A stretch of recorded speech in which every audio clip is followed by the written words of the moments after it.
Ya, bismillahirrahmanirrahim. Lupa baca niat.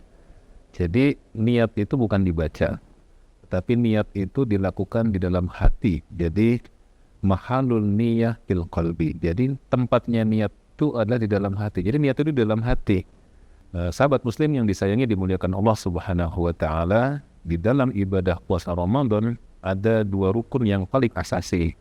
Yang pertama adalah niat dan yang kedua adalah menjaga anggota tubuh dari segala hal yang bisa membatalkan ibadah puasa Ramadan kita, seperti makan minum dengan sengaja, muntah dengan sengaja, melakukan hubungan suami istri, dan lain sebagainya.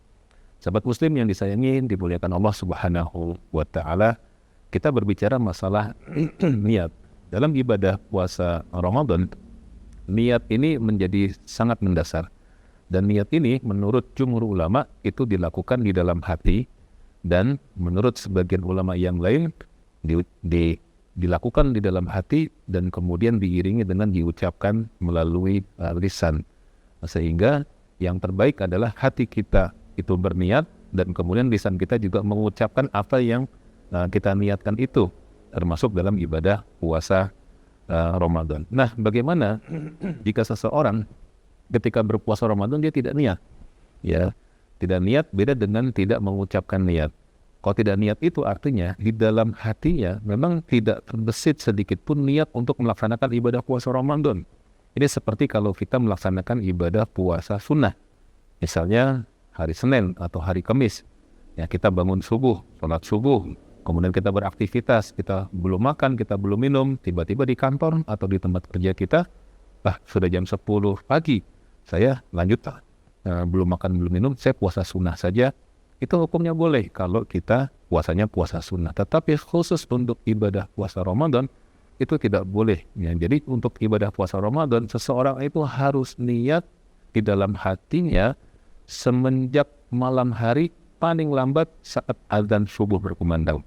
Jadi dalam hadis Nabi bersabda kepada kita, "Man lam yubayyitis siyama qabla al-fajri fala siyamalah." Jadi barang siapa yang tidak menginapkan niat sampai sebelum fajar, maka tidak sah puasanya. Jadi sahabat muslim yang disayangi dimuliakan Allah, kalau seseorang dia kemudian tidak niat dalam hati, kemudian dia sampai waktu siang, bahkan sampai waktu berbuka puasa tetap puasa, maka puasanya dianggap tidak sah kalau itu puasa Ramadan, tapi sah kalau itu puasanya puasa sunnah. Jadi kita harus bedakan juga antara niat dengan membaca niat. Orang yang lisannya membaca niat itu belum tentu hatinya niat, atau hatinya tidak niat, maka dia dianggap belum niat.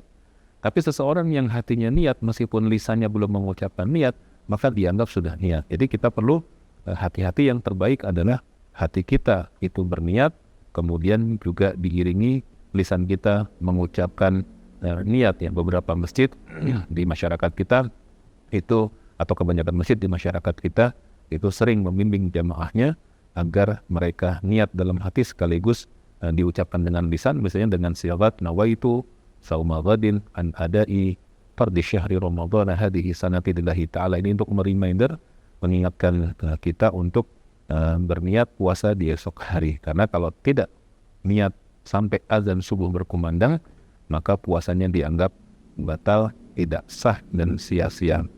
Sahabat muslim yang disayangi dimuliakan Allah Subhanahu wa taala, tadi rukun puasa yang pertama adalah niat di dalam hati, dan niat diucapkan selain di hati, dia juga diiringi dengan lisan, sehingga kalau dia tidak ada niat sampai azan subuh, maka puasanya dianggap tidak sah gitu ya. Tapi kalau di hati sudah niat meskipun belum terucapkan dengan lisan, maka insya Allah puasanya tetap niat sepanjang sebelum azan subuh dimandang.